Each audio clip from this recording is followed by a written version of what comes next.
Mas enfim, eu creio que tem sido dias graciosos, dias que Deus está falando com você, que você está aprendendo todo o conselho de Deus, o que está em Atos capítulo 20. E essa é a proposta de estarmos aqui nesses dias.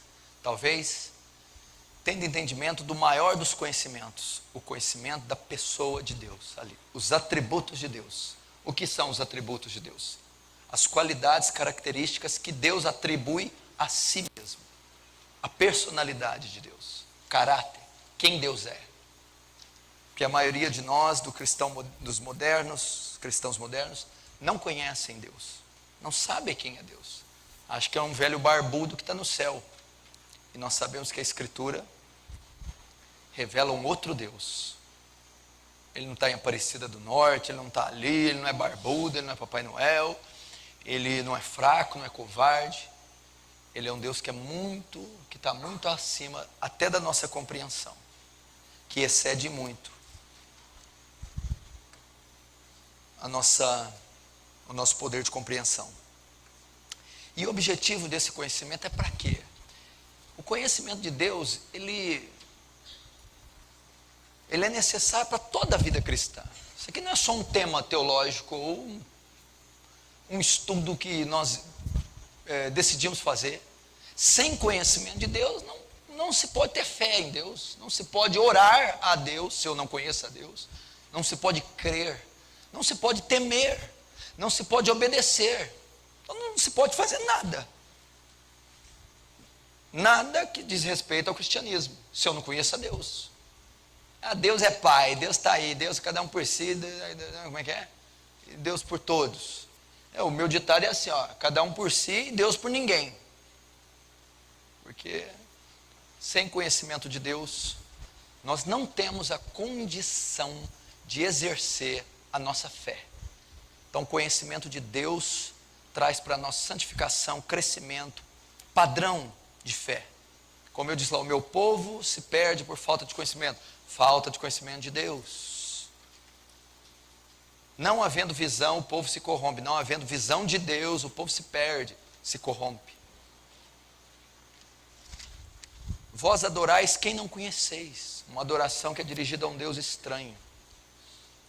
Os epicureus estoicos, esse Deus desconhecido ao qual adorais, honrais sem conhecer, é o verdadeiro Deus que eu vos anuncio. Então é necessário conhecer quem Deus é e o que Deus faz. Nisso consiste a Bíblia. É um livro que revela quem Deus é e o que Ele faz.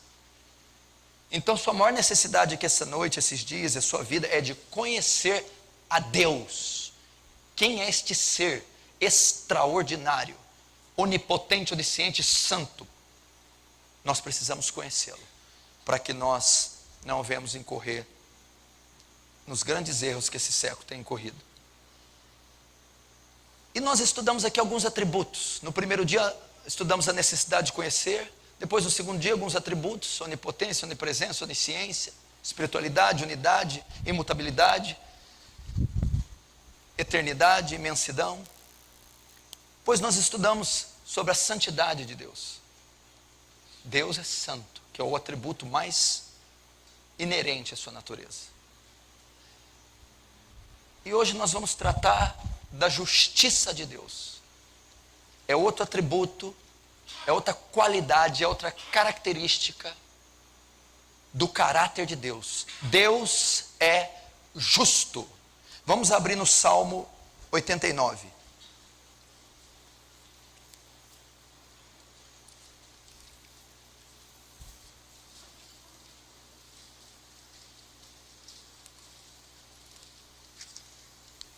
Salmo 89.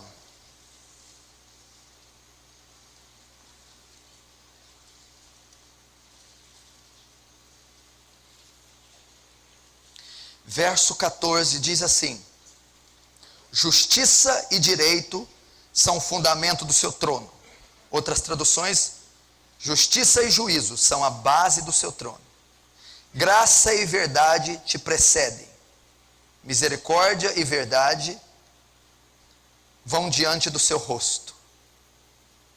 Justiça e direito são fundamentos do seu trono. Graça e verdade te procedem. Justiça e juízo são a base do seu trono. Trono fala do alicerce. Trono fala do governo de Deus, da soberania de Deus, que é um atributo tremendo que nós não vamos ter a condição de abordar aqui. Trono fala da soberania, da supremacia, da centralidade do governo de Deus. Deus governa. Deus é supremo. Deus é soberano. Deus rege todo o universo com a palavra do seu poder. Deus tem o poder de criar, de sustentar e de conduzir a criação. Então, Deus criou o universo, Deus sustenta o universo e Deus conduz o universo. Essa é a autonomia de Deus dentro da criação. O que é o universo? O cosmos. Tudo que foi criado, desde do mundo micro ao mundo macro. Desde as galáxias e estrelas aos células, átomos, prótons, nêutrons. Deus governa tudo. Deus tem controle de todo o universo. Então Ele criou todo o universo, sustenta todo o universo. Por que a luz do sol não se apaga? Por que as marés, os mares não se secam? Por que há vida ainda? Porque Deus sustenta todas as coisas pela palavra do seu poder. E Deus também conduz, guia o universo com harmonia. Isso é trono, governo. Só que o fundamento desse trono, a base desse trono, justiça e juízo. Deus governa tudo, controla tudo, guia tudo debaixo de perfeita retidão, de perfeita justiça.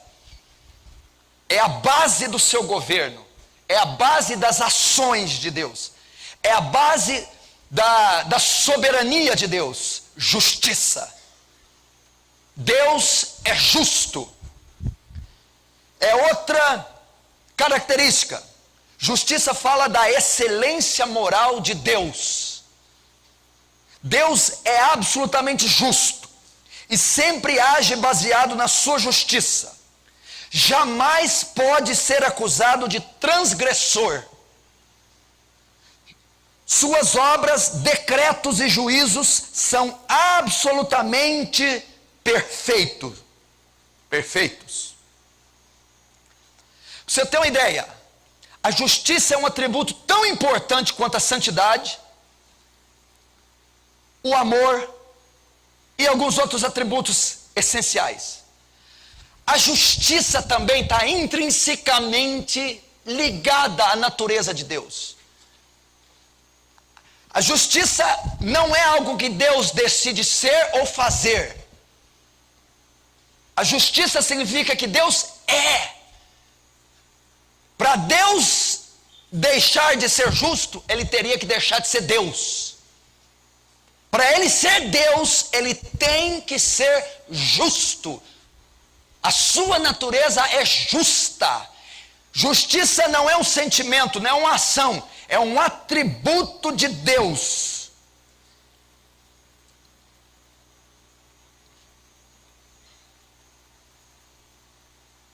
E nós precisamos entender: Deus é justo. Significa que ser justo significa que Deus tem sobre a sua égide o julgamento de tudo e de todos. Significa que Deus também é um juiz. E Ele profere julgamentos. Ele tem autoridade de julgar. Ele julga tudo e todos. Ele tem a autonomia de julgar. Mas este julgamento que só Deus tem autoridade para fazer, é um julgamento que se baseia na sua justiça. Toda sentença que Deus profere, todo julgamento que Deus bate o martelo, Tudo que Deus decide debaixo de julgamento é debaixo de justiça. É absolutamente justo, correto. Justiça fala de retidão, integridade, verdade. Não há equívoco quanto à justiça. Deus é extremamente reto, justo, verdadeiro. Não há qualquer resquício de injustiça em Deus. E todos os atos que procedem de Deus, todas as sentenças também são justas. Para você ter uma ideia, no dia que Deus julgar todos os homens, as suas obras, até os condenados inclinarão a sua cabeça e declararão que Deus é justo. Até eles, os condenados ao inferno, reconhecerão que estão no inferno de maneira justa, que Deus foi justo ao condená-los, que Deus, sendo Deus que é, não poderia fazer outra coisa a não ser condenado e condená-los, e eles condenados aplaudirão o Senhor dizendo: o Senhor é justo. Jó 34:12 diz assim: na verdade, Deus não procede impiamente, nem o Todo-Poderoso perverte o juízo. Está falando da excelência moral, da natureza moral. Justiça, santidade, justiça e ira, essas três estão ligadas, estão encarrilhadas. Uma vai puxar a outra. Justiça fala, santidade fala da pureza. Justiça, da pureza moral, da excelência moral de Deus. Então aqui está afirmando que Deus não procede impiamente. Não há um ato ímpio, injusto, perverso, desequilibrado de Deus. Deus tem total equilíbrio, ponderância, equidade nas suas ações. Elas são extremamente balizadas, retas. E ele não pode se movimentar, ele não pode fazer um movimento que seja ímpio, injusto, que não seja reto. Na verdade, Deus não procede impiamente, nem o Todo-Poderoso perverte o juízo. Deus não distorce a sua lei para fazer o que lhe apraz. Deus não perverte, não permite ser pervertido, não tolera qualquer desordem que poderia caracterizar uma ação dele. Salmo 9:4 diz assim: no tribunal se assentas e julga retamente. Meu Deus do céu! Os maiores poderes qual que são? Judiciário, legislativo e qual que é o terceiro? Executivo.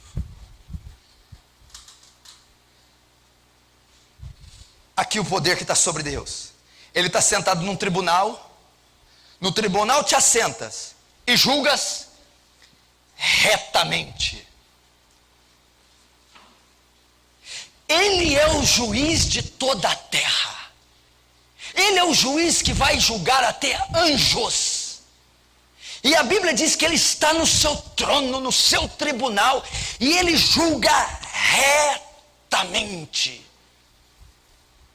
Porque é parte do seu atributo, da sua natureza, retidão, justiça. Deuteronômio 32:4 diz assim: ele é a rocha, cuja obra é perfeita, porque todos os seus caminhos juízos são. Deus é a verdade, e nele não há injustiça. Justo e reto é.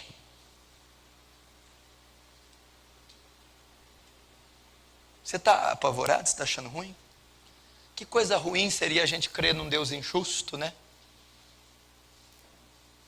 Se é uma das coisas que nós mais contemplamos na terra, é a injustiça. Mas o Deus único e verdadeiro, o Deus da Bíblia, o Deus das Escrituras, um dos seus atributos é justiça, e ele jamais agirá impiamente. Salmo 36, 6. A sua justiça é como as montanhas de Deus, e os teus juízos como um abismo profundo. Sabe o que ele está querendo dizer aqui? É alto e é profundo. A justiça de Deus são como os majestosos Alpes suíços, o Himalaia. A justiça de Deus é exuberante, altíssima, inalcançável, e ao mesmo tempo é profunda. Assim é a natureza de Deus. Deus é justo. Escute essa declaração de Jó, capítulo 36, verso 23.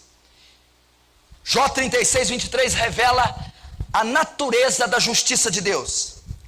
Quem lhe pedirá conta do seu caminho? Ou quem pode lhe dizer, praticaste a injustiça? O que Jó está afirmando aqui? Que ninguém pode dizer que Deus não é injusto porque não tem autoridade para falar. Não, eu não tenho autoridade. Se eu tivesse, eu falava, ó Deus. Não é isso que Jó está dizendo. Ninguém pode chegar a perder porque ele mata. Por isso que a gente não fala que ele é injusto. Não. Ele está dizendo assim, ó, quem pode lhe dizer praticaste a injustiça? Por quê? Porque nunca praticaste a injustiça. Nunca irás praticar. Não há dolo, não há equívoco, não há erro, não há resquício nenhum de injustiça. Logo, ninguém pode te acusar de ser injusto. Ninguém achará injustiça em Deus.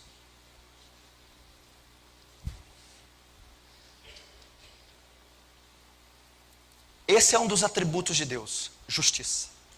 Só que a justiça também nos fala de outra coisa. Ela nos ensina outra coisa. Esse atributo de Deus também ensina que a justiça de Deus também consiste em dar a cada um o que lhe é devido.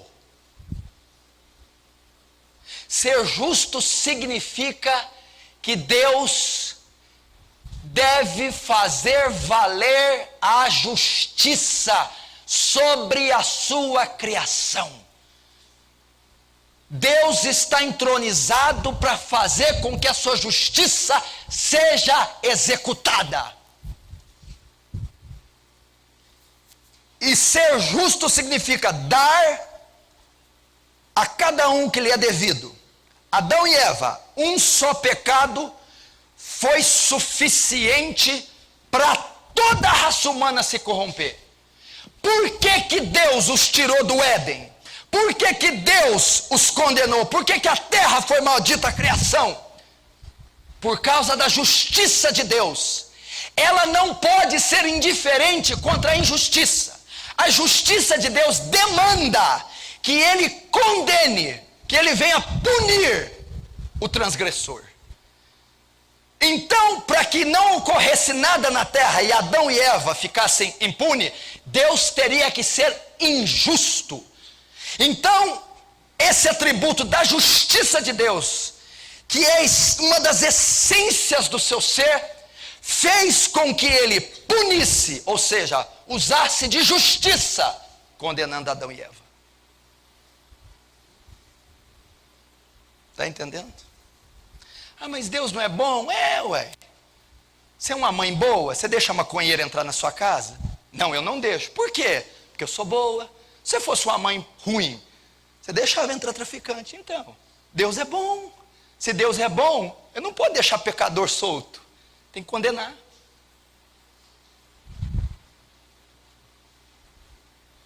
É que a visão sua de bom é distorcida. O bom é igual a tua avó, teu sogro, aquele bom marrento, aquele bom trambiqueiro. O bom de Deus não, o bom de Deus é retidão. Deus não tem tampa ali, põe debaixo do tapete, dá um jeitinho, passa. Não! A justiça de Deus demanda que Ele condene o pecador, o transgressor. Êxodo 34, 7, veja a declaração dele. Que ao culpado não tem por inocente. Então, ser justo significa que Deus tem que pagar cada um segundo sua obra, que Deus tem que fazer valer a sua justiça, que Deus tem que punir o que é contrário à sua natureza. Então, quem são as pessoas que serão julgadas por Deus? Romanos 3:23. Todos pecaram e destituídos da glória de Deus estão. A raça humana está sob pecado. O que é pecado? Transgressão, iniquidade, desviar do alvo. Isso é pecado. Quem pecou? Todos os homens. Jó capítulo 15, verso 16 diz que nós vivemos numa sociedade que bebe iniquidade como se fosse água. Uma iniquidade, uma sociedade depravada, uma sociedade que peca desenfreadamente. Olha o texto, olha a declaração de Jó: bebe iniquidade como se fosse água, todo dia, toda hora. O que é iniquidade? Transgressão, desobediência, injustiça, pecado. E quem são esses? Todos os descendentes de Adão. Porquanto, tendo conhecimento de Deus, não glorificaram como Deus, nem lhe deram graças. Tendo conhecimento de Deus, da lei moral, da lei civil, até da lei bíblica, tendo conhecimento de Deus, não glorificaram a Deus, nem lhe deram graça. São os homens, profanos, mentirosos, adúlteros, prostitutas, homossexuais, corruptos, bandidos, imorais, maus, a raça humana em geral. Todos pecaram. Você veio de barriga de mãe? Você pecou. Você veio de alguma mulher? Você pecou. Todos pecaram e destituídos da glória de Deus estão. Esse pecado significa o quê? Que bebem iniquidade como se fosse água. Liga a TV e fica 5 minutos. Você vai ver 5 minutos exatos de iniquidade sendo destilada. Você não vai ver um microsegundo de algo justo na TV, porque a TV reflete a sociedade. Como água, como os diques, Foz do Iguaçu, lançando turbilhões de litros de iniquidade. E essa iniquidade é caracterizada quando? Portanto, tendo conhecimento de Deus, não glorificaram a Deus, não o glorificavam como Deus, nem lhe deram graça. Rebeldia. Eu vou adorar falsos ídolos, falsos deuses, eu vou mentir, eu vou seguir a concupiscência da minha carne, desobedecendo assim a vontade de Deus para a minha vida. Esta é a realidade do homem. Então, se Deus é justo, e já vimos que Ele é perfeitamente justo, entendeu? Se Deus é justo, e eu já expliquei o que é ser justo, é absolutamente reto. Se Deus então é justo, perfeitamente justo, Ele tem que aplicar a sua justiça, Ele tem que dar o que é devido, punindo o pecador. Se fosse um Deus injusto, Nicolau dos Santos, o Lalau, estava pecadorzaiada, estava tranquila. Porque um Deus injusto deixa bandidagem, deixa mentira, deixa tudo impune. Mas a natureza de Deus não lhe permite ficar indiferente quanto à iniquidade que a sociedade destila. Então a justiça que é inerente do seu caráter demanda que Deus aplique ela em tudo que é injusto. O que é injusto? Os homens. Os homens. Está vendo? O homem não é a vítima. O homem é culpado. Deus não vai mandar nenhum coitadinho para o inferno.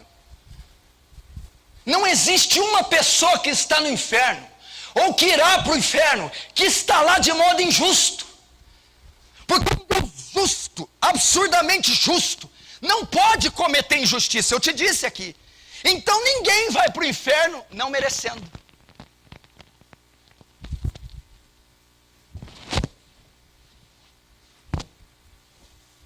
Você já evangelizou alguém falando desse jeito?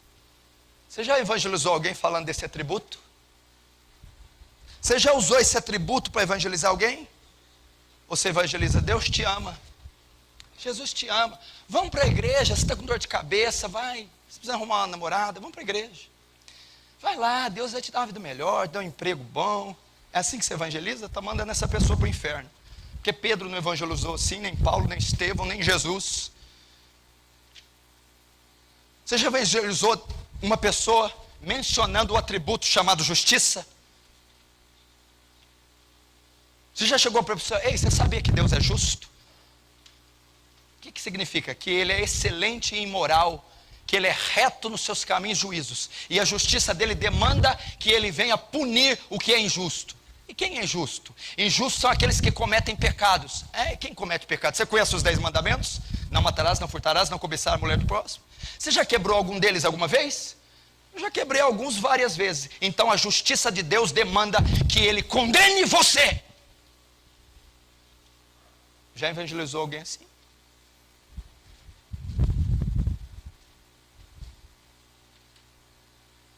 Jesus te ama. Vamos para a igreja. Deus cura. Deus faz isso. E quando o pecador tem consciência da lei de Deus, vem consciência do pecado. Quando ele tem consciência dos atributos de Deus, da justiça de Deus, e a justiça demanda que esse pecador seja condenado, ele clama por misericórdia. Aí que entra a cruz de Cristo, a fé, o arrependimento, e ele é salvo.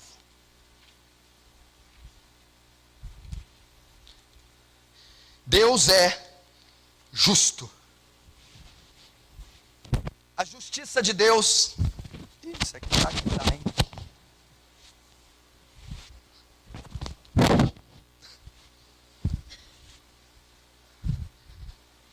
A justiça de Deus demanda que Ele tem que punir o pecador. Gênesis 18, 25. Olha esse texto. O que ele diz? Não fará justiça o juiz de toda a terra? Não fará. Pastor, mas e minhas obras? E minhas obras? E os meus feitos? E as minhas cestas básicas? E meus atos de bondade? Sabe o que Deus fala das suas obras? Elas são como trapos de imundícia. É isso que são suas obras. Nossa, pastor. Não é o pastor, é a palavra. Isaías 64. 66. Todas as suas obras são como trapos de imundícia. Sabe o que Isaías está querendo ensinar aqui? Está falando de um leproso que está com a pele necrosada inteira, saindo pus, ferida, líquido. Pega um lençol e enrolam ele. Ele fica bem branquinho. Passa 2 dias, aquela necrose, aquele pus, o sangue vai sair pelo pano. E depois desenrolam ele, sobra aquele pano cheio de bicho. Deus está dizendo que as nossas obras é como aquele lençol que envolveu o leproso 2 dias. Trapos de imundícia. Que são somente suficientes para nos condenarem mais ainda. Porque ninguém é justificado diante de Deus pelas obras. A Igreja Católica ensinou isso 2000 anos, que as obras fazem expiação pelo pecado. Isso é mentira. O que faz expiação pelo pecado é o Cordeiro de Deus que tira o pecado do mundo. E só a minha fé nele, a minha entrega naquele que fez tudo o que eu não podia fazer, é o que me salva. Romanos 2,6 diz assim: pagará Deus cada um segundo as suas obras. Isaías 3,13 diz: o Senhor toma o seu lugar no tribunal, levanta-te para julgar os povos. 1 Pedro diz assim: contudo eles terão que prestar contas àquele que está pronto para julgar os vivos e os mortos.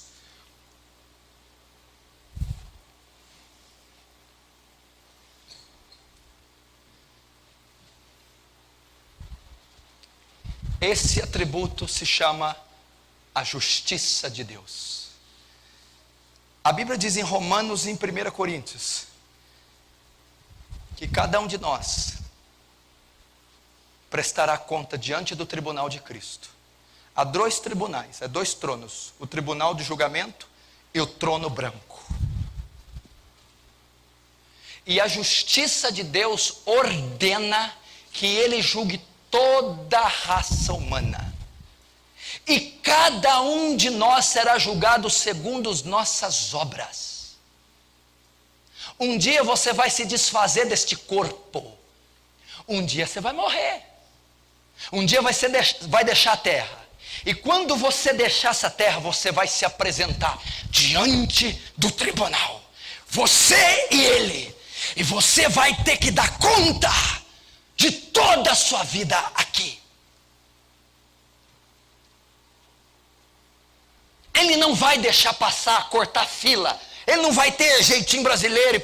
Não vai ter. Vai ser uma audiência entre você e o juiz.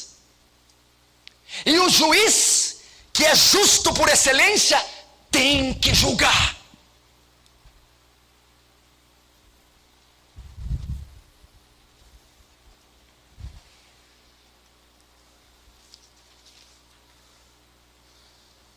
Tem que julgar.